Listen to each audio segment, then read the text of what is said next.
हाथी और शेर की कहानी। एक बार एक जंगल में एक शेर अकेला बैठा हुआ था। वह अपने बारे में ही सोच रहा था कि मेरे पास तो तेज धारदार मजबूत पंजे और दांत हैं, साथ ही मैं एक बहुत ही ताकतवर जानवर भी हूँ, लेकिन फिर भी जंगल के सारे जानवर हमेशा मोर की ही तारीफ क्यों करते हैं। दरअसल शेर को इस बात से बहुत जलन महसूस होती थी कि सभी जानवर मोर की ही तारीफ करते थे। जंगल के सभी जानवर कहते थे कि मोर जब भी अपने पंख फैलाकर नाचता है तो वह बहुत सुंदर लगता है। यही सब सोचकर शेर बहुत दुखी हो रहा था। वह सोच रहा था कि इतना ताकतवर होने का भी कोई फायदा नहीं है, पर भी कोई उसकी तारीफ नहीं करता है। ऐसे में उसके जीवन का क्या मतलब है। तभी वहां से एक हाथी जा रहा था। वह भी काफी दुखी था।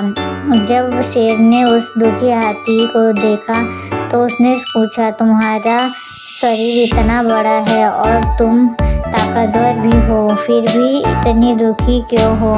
तुम्हें क्या परेशानी है? दुखी हाथी को देखकर शेर ने सोचा कि क्यों ना मैं इससे हाथी के साथ अपना दुख दर्द बांट लूं। उसने आगे कहते हुए कहा, हुए हाथी से पूछा कि क्या इस जंगल में ऐसा कोई जानवर है जिससे तुम्हें जलन होती हो और वह तुम्हें हानि पहुंचाता हो? शेर की बात सुनकर हाथी ने कहा, जंगल का सबसे छोटा जानवर भी मुझ जैसे बड़े जानवर को परेशान कर सकता है। शेर ने पूछा, वह कौन सा छोटा जानवर है?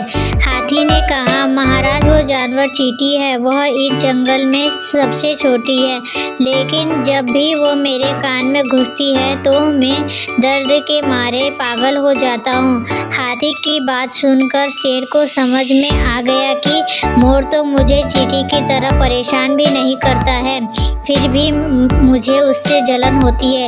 ईश्वर ने सभी प्राणियों को अलग अलग खामियों और खूबियाँ दी है, इसी वजह से सारे प्राणी एक जैसे ही ताकतवर या कमजोर नहीं हो सकते। इस तरह शेर को यह समझ में आ गया कि उस जैसे ताकतवर जानवर में भी खूबियों के साथ कमियां हो सकती है। इससे शेर के मन में उसका खोया हुआ आत्मविश्वास फिर से बढ़ गया और उसने मोर से जलन करना बंद कर दिया। कहानी से सीख, हमें कभी भी किसी की खूबी देखकर उससे नहीं जलना चाहिए, क्योंकि इस सभी के अलग अलग खूबियाँ और खामियाँ होती है।